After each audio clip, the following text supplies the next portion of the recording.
settled in on your first night. I actually worked in that office before you. I'm finishing up my last week now, as a matter of fact, so I know it can be a bit overwhelming, but I'm here to tell you there's nothing to worry about. You'll do fine.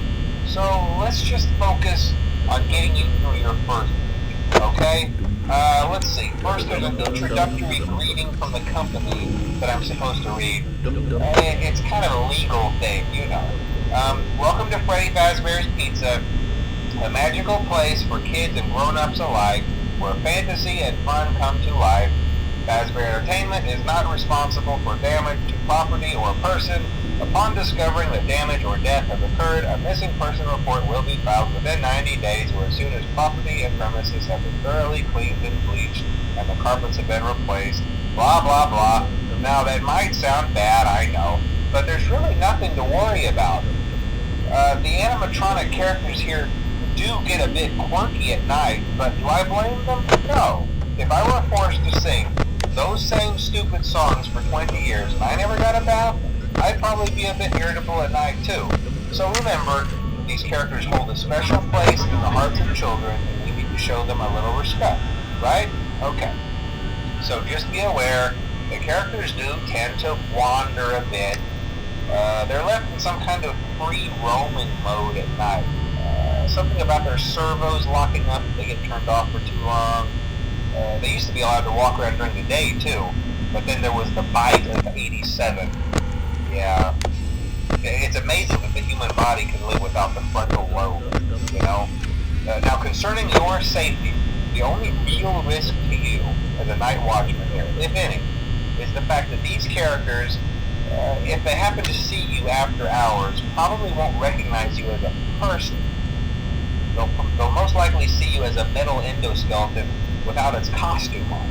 Now, since that's against the rules here at Freddy Fazbear's Pizza, they'll probably try to forcefully stuff you inside a Freddy Fazbear suit.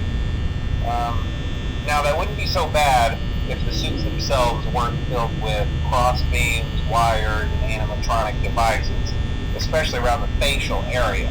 So you can imagine how having your head forcefully pressed inside one of those could cause a bit of discomfort and death. The only parts of you that would likely see the light of day again would be your eyeballs and teeth when they pop out the front of the mask. Yeah, they don't tell you these things when you sign up.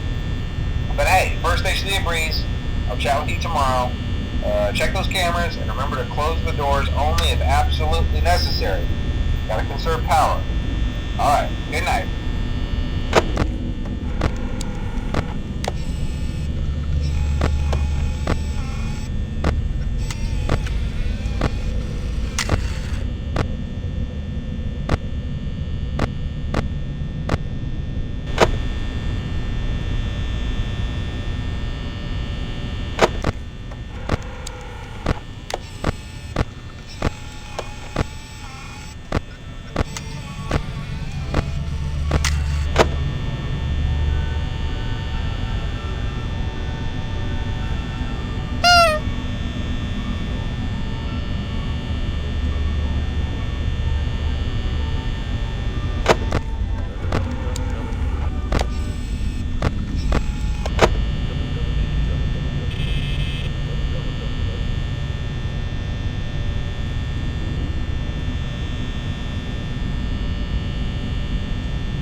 talk quite as long this time since Freddy and his friends tend to become more active as the week progresses.